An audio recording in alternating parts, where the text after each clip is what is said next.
Hello students. Insurance law के class में एक बार फिर से हम नए टॉपिक पर बात करते हैं। आज लास्ट क्लास में हम बात कर रहे थे कंडीशंस रिलेटेड टू असाइनमेंट की। लाइफ इंश्योरेंस का ये आपका पार्ट है, यानी कि जीवन बीमा के बारे में हम बात कर रहे थे और कुछ शर्तें हमने पढ़ी थी। Conditions related to life insurance and rights of policy holders, जिसमें हमने नॉमिनेशन भी पढ़ा था, असाइनमेंट भी पढ़ा था और हमने अलग अलग तरीके की हमने कंडीशंस देखी थी। ठीक है, तो नॉमिनेशन और असाइनमेंट बहुत इंपॉर्टेंट पार्ट है इन कंडीशंस का जो लाइफ इंश्योरेंस से रिलेटेड होती है। नॉमिनेशन का मीन्स मतलब होता है नामांकन, असाइनमेंट का मतलब होता है आपका हस्तांकन। ठीक है, आज हम इनका टॉपिक लास्ट क्लास में पढ़ चुके थे। अब हम इन दोनों में डिफरेंस पढ़ते हैं। तो लाइए आइए क्लास स्टार्ट करते हैं। फर्स्ट हम बात करते हैं मीनिंग के बेसिस पर।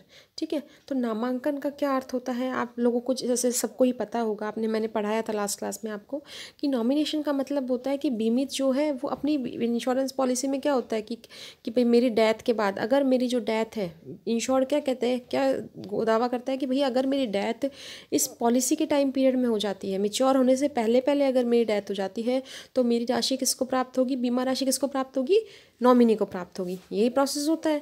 ठीक है ना। जबकि असाइनमेंट में क्या होता है कि वो व्यक्ति अपना सारा ओनरशिप, अपनी टाइटल, अपनी जो भी उसके अंदर जो राइट्स, उसके कोई हित उसका निहित होता है जो भी पॉलिसी में, वो सारा का सारा किसको ट्रांसफ़र कर रहा है, दूसरे व्यक्ति को। ठीक है, तो यहाँ पर जैसे हम देखें कि अर्थ क्या कह रहा है, नामांकन के अंतर्गत बीमित बीमा पत्र की अवधि में अपनी मृत्यु होने पर बीमा राशि किसी दूसरे व्यक्ति को प्राप्त करने का अधिकार देता है। यानी कि बीमा पत्र की अवधि में ही पॉलिसी जितने टाइम पीरियड के, उस टाइम पीरियड में अगर इंश्योर्ड व्यक्ति की डेथ हो जाती है तो ही वो दूसरे व्यक्ति तो डेथ होए तो ही वो दूसरे व्यक्ति को प्राप्त होगी बीमा राशि, अन्यथा नहीं। जबकि असाइनमेंट में क्या है, देखिए दूसरी तरफ कि हस्तांकन वह क्रिया है जिसमें एक व्यक्ति बीमा पत्र में अपने स्वामित्व और अधिकार का किसी दूसरे व्यक्ति को हस्तांतरित करता है। तो यहाँ पर वो किस चीज़ को दे रहा है, वो दे रहा है अपनी ओनरशिप को, जो उसका राइट बन रहा है ना पॉलिसी पर, उसको वो ट्रांसफ़र कर रहा है। समझ में आई बात। फिर बात करते हैं हम सेकंड में समय के, किस टाइम पीरियड के बारे में। तो नामांकन बीमा प्रस्ताव भरते समय बीमा पत्र तैयार होने से पूर्व तथा बीमा पत्र तैयार होने के बाद कभी भी किया जा सकता है। देखिए यहाँ हम बात कर रहे हैं कि जो नॉमिनेशन है वो किस समय किया जा सकता है। तो तीन बातें दे रखी है आपको कि at the time of proposal, एक तो बीमा प्रस्ताव भरते समय किया जा सकता है, दूसरा बीमा पत्र तैयार होने से पूर्व किया जा सकता है, और तीसरा है बीमा पत्र तैयार होने के बाद किया जा सकता है। तो तीन यहाँ पर आपको टाइम पीरियड बता रखे हैं। इन तीनों समय में आप कभी भी नॉमिनेशन कर सकते हो। ठीक है, जबकि असाइनमेंट की बात करें हम, तो हस्तांकन में बीमा पत्र तैयार होने के बाद ही किया जा सकता है। After the making of policy, जब पॉलिसी बन जाती है उसके बाद ही कर सकते हैं, क्योंकि यहाँ पर क्या ट्रांसफ़र होते हैं, पॉलिसी के साथ साथ यहाँ पर राइट्स ट्रांसफ़र होते हैं। क्लियर हो गई बात। फिर बात करते हैं हम थर्ड डिफरेंस के बेस की, अधिकार। तो देखिए अधिकार के संबंध में इन दोनों में डिफरेंस ये है कि नामांकन करने का अधिकार केवल और केवल किसको है, इंश्योर्ड पर्सन को। ये इंश्योर्ड व्यक्ति की इच्छा है कि वो किसको अपना नॉमिनी बनाना चाहता है। जबकि हस्तांकन में बीमित या बीमा पत्र के स्वामित्व पर अधिकार रखने वाले व्यक्ति कर सकते हैं। ठीक है, बीमा पत्र पर जिसका भी स्वामित्व हो गया, भाई मान लीजिए बीमित ने ट्रांसफ़र कर दिया, उसका असाइनमेंट कर दिया, हस्तांतरित कर दिया उसको, तो जिस व्यक्ति के पास गया वो भी अब किसी और को ट्रांसफ़र कर दे भले ही। ठीक है ना, समझ में आई बात। अब बात करते हैं प्रतिफल के बारे में, यानी कि कंसिडरेशन के बारे में। नामांकन बिना किसी प्रतिफल के किया जाता है, कोई यहाँ किसी प्रकार का कंसिडरेशन नहीं होता है। जबकि असाइनमेंट में हमने पढ़ा था कि ये किसी वैल्यूएबल कंसिडरेशन या स्वाभाविक स्नेह या प्रेम या वैध दायित्वों के भुगतान के फलस्वरूप किया जा सकता है। भाई एक जस्ट स्वाभाविक स्नेह और प्रेम भी ये प्रतिफल माना जाता है ना, आपसी संबंधों में आप पढ़ते हैं कॉन्ट्रैक्ट में। तो जबकि वैध दायित्वों के यहाँ पे आइए उसमें था आप लोगों के कंसिडरेशन के, जहाँ पर प्रतिफल के, जहाँ आपने अपवाद पढ़े थे कॉन्ट्रैक्ट में। ठीक है ना, उसमें आता है स्वाभाविक स्नेह एवं प्रेम।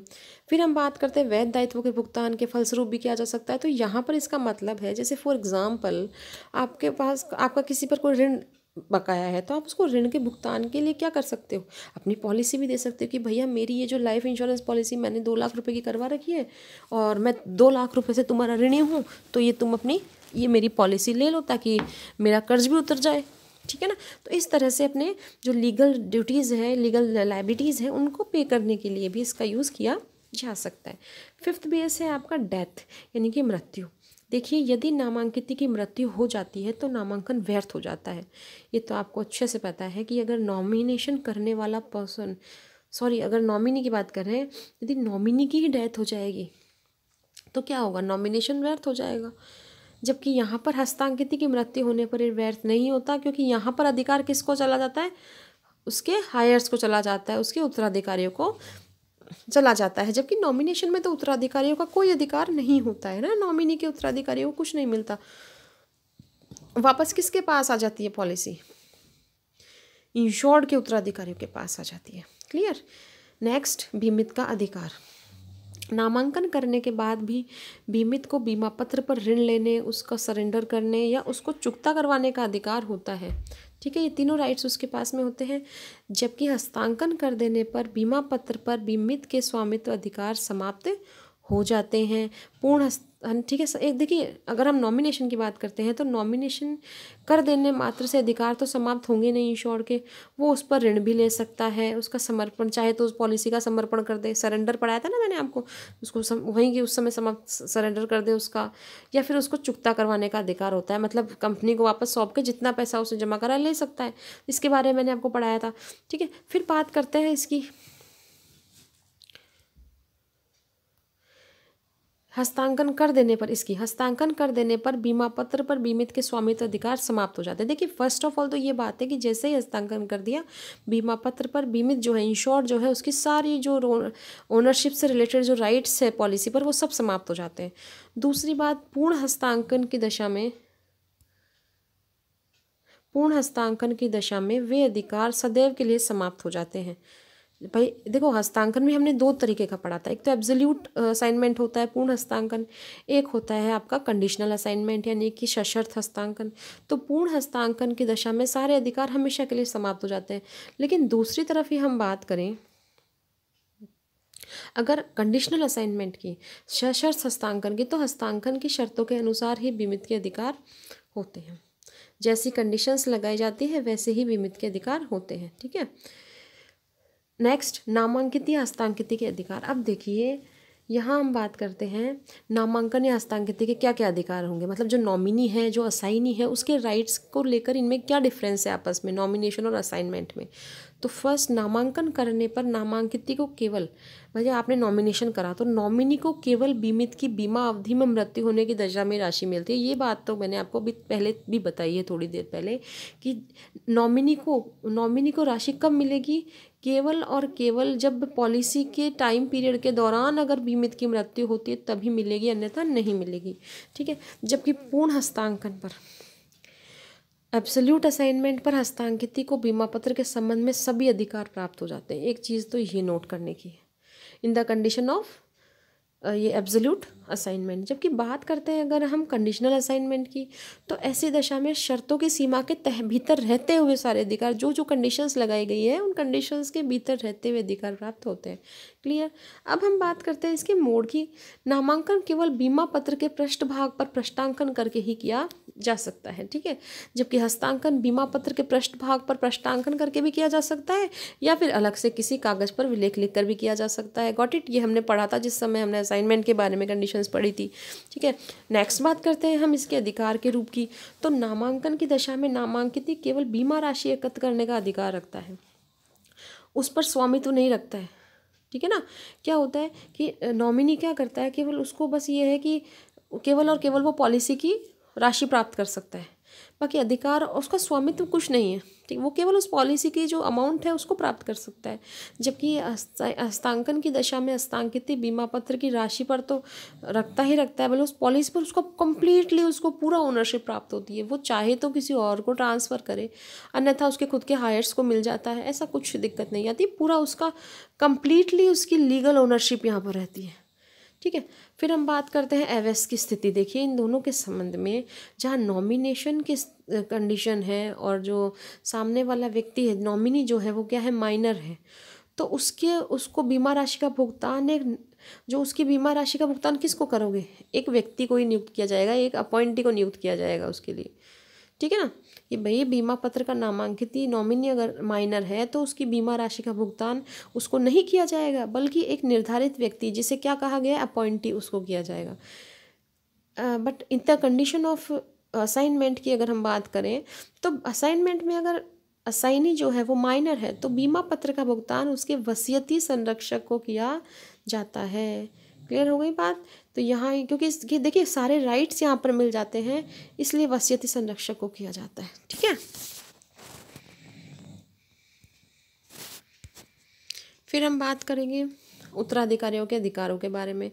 तो नॉमिनेशन में उत्तराधिकारियों को आप बताइए क्या कोई अधिकार मिल सकते हैं? नहीं मिलते ना।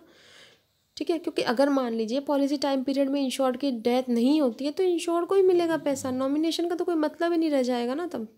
इस वजह से सेकेंडली हम बात करें अगर असाइनमेंट की, हस्तांकन की, तो हस्तांकन में हस्तांकित के उत्तराधिकारी को बीमा पत्र पर अधिकार उत्पन्न है। मतलब ये कहने का ये मतलब है, आप ये कह सकते हो कि बीमा पत्र पर उनका पूरा अधिकार है भाई। उत्तराधिकारियों को भी जो असाइनी है, जिसको कि पॉलिसी को ट्रांसफ़र किया गया है, तो उस ट्रांसफरी जो है उसके सक्सेसर्स का उस बीमा पत्र पर अधिकार है ही है, सीधी सी बात है। फिर बात करते हैं हम सेकंड पॉइंट की, भुगतान से पहले मृत्यु के बारे में। तो बीमा राशि के भुगतान से पहले ही नामांकित की मृत्यु हो जाए मान लीजिए, तो बीमा राशि का भुगतान बीमित के उत्तराधिकारियों को मिलता है। नॉमिनी की डेथ की हम बात करते हैं, अगर नॉमिनी की डेथ हो जाती है ना पॉलिसी की राशि मिलने से पहले, तो भी बीमित के उत्तराधिकारी को राशि मिलती है। जबकि यहाँ असाइनमेंट में होता है कि बीमा राशि का भुगतान हस्तांकित के उत्तराधिकारियों को किया जाता है। ठीक है ना, अगर मान लीजिए बीमा राशि के भुगतान से पहले ही असाइनी की डेथ हो जाती है तो असाइनी के उत्तराधिकारियों को मिलेगा, जबकि यहाँ किसको मिलेगा? इंश्योर्ड के उत्तराधिकारियों को। ध्यान रखिए, नॉमिनी के उत्तराधिकारियों को तक कोई मतलब नहीं है, ठीक है ना, उनका कोई लेना देना नहीं होता यहाँ पर। क्लियर? किस कंडीशन में? यहाँ नॉमिनेशन में। फिर हम बात करते हैं ऋणदाताओं का अधिकार। तो नामांकन की दशा में बीमित के ऋणदाताओं को बीमा पत्र को कुर्की करवाने का अधिकार होता है। भाई देखिए, नामांकन की दशा में जो इंश्योर्ड के अगर कोई लेने वाले उसके जो क्रेडिटर्स है वो क्या करवा सकते हैं? उसको बीमा पत्र उस पॉलिसी डॉक्यूमेंट को भी अटैच करवा सकते हैं अपना ऋण वसूल करने के लिए। समझ रहे हैं आप लोग बात को? जबकि हस्तांकन की दशा में बीमित के ऋणदाताओं को बीमा पत्र को अटैच करने का अधिकार नहीं होता है। ऐसा नहीं है कि यहाँ पर जो है बीमित आपने एक बार असाइन, क्योंकि देखिए असाइन कर दिया, इंश्योर्ड ने अपनी पॉलिसी को असाइनमेंट कर दिया है, तो वो सारे अधिकार उसके पास चले गए। अब ऐसा नहीं है कि इंश्योर्ड के जो ऋणदाता है, इंश्योर्ड के जो क्रेडिटर्स है, जो जिनका कि इंश्योर्ड ऋणी है, तो ऐसा नहीं है कि वो भैया उस पॉलिसी को अब अटैच कर सकते हैं, क्योंकि उस पॉलिसी पर तो अब बीमित का अधिकार रहा ही नहीं, वो तो उसने ट्रांसफ़र कर दी ना असाइनी को। क्लियर हो गई बात? इसलिए नहीं कर सकते। फिर बात करते हैं इसके निरस्तीकरण के बारे में। क्या इसको निरस्त करवाया जा सकता है? इजीली नॉमिनेशन के बारे में तो हमने पढ़ा भी था कि नामांकन को कभी भी सूचना देकर निरस्त करवा सकते हो, ठीक है ना। लेकिन हस्तांकन कभी भी निरस्त नहीं किया जा सकता। हस्तांकन को निरस्त करवाने के लिए पुनः हस्तांकन ही किया जाता है कि भैया आपने उसको साइन कर दिया, उसने किसी और को, उसने हस्तांकन आपने कर दिया तो कर दिया लीगली, ठीक है। लीगल असाइनमेंट करने के बाद आप चेंज नहीं कर सकते उसको। क्लियर? फिर बात करते हैं हम साक्षी के आधार पर। विटनेसेस, क्या नॉमिनेशन में विटनेसेस चाहिए क्या? आंसर इज़ नो, नहीं चाहिए। जबकि असाइनमेंट में हमने देखा था कि जब ट्रांसफ़र किया जा रहा है तो वहाँ पर इंश्योर्ड पर्सन कम से कम यहाँ पर इसको एक साक्षी की ज़रूरत होगी हस्तांकन के संबंध में, ठीक है ना। फिर बात करते हैं वाद प्रस्तुत करना।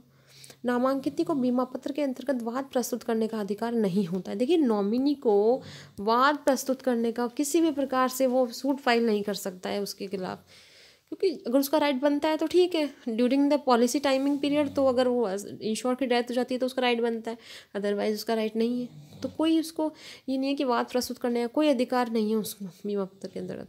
जबकि यहाँ पर जो ट्रांसफ़र करने वाला है उस हस्तांकनकर्ता को बीमा पत्र के अंतर्गत प्राप्त अधिकारों के लिए वाद प्रस्तुत करने का अधिकार होता है, ठीक है ना। यहाँ पर हस्तांकनकर्ता को बीमा पत्र के अंतर्गत प्राप्त अधिकारों के लिए, देखिए यहाँ पर हस्तांकनकर्ता नहीं आएगा, ये यहाँ पर असाइनी आएगा, ये यहाँ पर ये गलत प्रिंट कर दिया है, यहाँ पर आएगा असाइनी, ठीक है ना।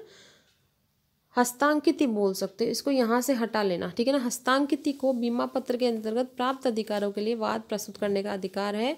यानी कि कौन? असाइनी। असाइनी कौन बेटा? जिसको कि पॉलिसी को असाइन किया गया, ट्रांसफ़र किया गया, जिसको कि दिया गया है कि ले भैया मैं मेरी पॉलिसी को तेरे को हस्तांतरित करता हूँ, ठीक है ना। तो जिस व्यक्ति को असाइन किया गया है वो व्यक्ति जो उसको, क्योंकि पॉलिसी के अंडर उसको राइट्स मिल गए अब सारे के सारे, तो उन राइट्स के लिए वो वाद प्रस्तुत कर सकेगा ना, ठीक है। जैसे फॉर एग्जांपल ए ने अपनी पॉलिसी किसको दे दी? बी को। अब बी को उसने असाइनमेंट तो दे दिया, लेकिन वो पॉलिसी का पैसा आया वो मान लीजिए नहीं आ रहा है या कोई अड़चन ला रहा है, तो फिर क्या होगा, बी वाद प्रस्तुत कर सकता है कि तुमने मुझे जब ये पॉलिसी ट्रांसफ़र कर दी तो इससे जुड़े सारे अधिकार मेरे ही तो है। क्लियर हो गई बात। फिर बात करते हैं हम इनमें किसी प्रकार का अल्ट्रेशन या चेंज करने के लिए। तो नामांकन में परिवर्तन करने का अधिकार बीमित को ही होता है, ध्यान रखिएगा। जो इंश्योर्ड है वही नामांकन में चेंज कर सकता है, जबकि हस्तांकन में परिवर्तन करने का अधिकार बीमित को नहीं होता। प्रत्येक हस्तांकित बीमा पत्र का आगे हस्तांकन कर सकता है। एक बार आपने असाइनमेंट कर दिया, अब इंश्योर्ड का कोई लेना देना नहीं, क्योंकि सारे अधिकार अब किसके हो गए, असाइनी के हो गए। अब असाइनी उसको आगे ट्रांसफ़र कर सकता है। क्लियर हो गई बात।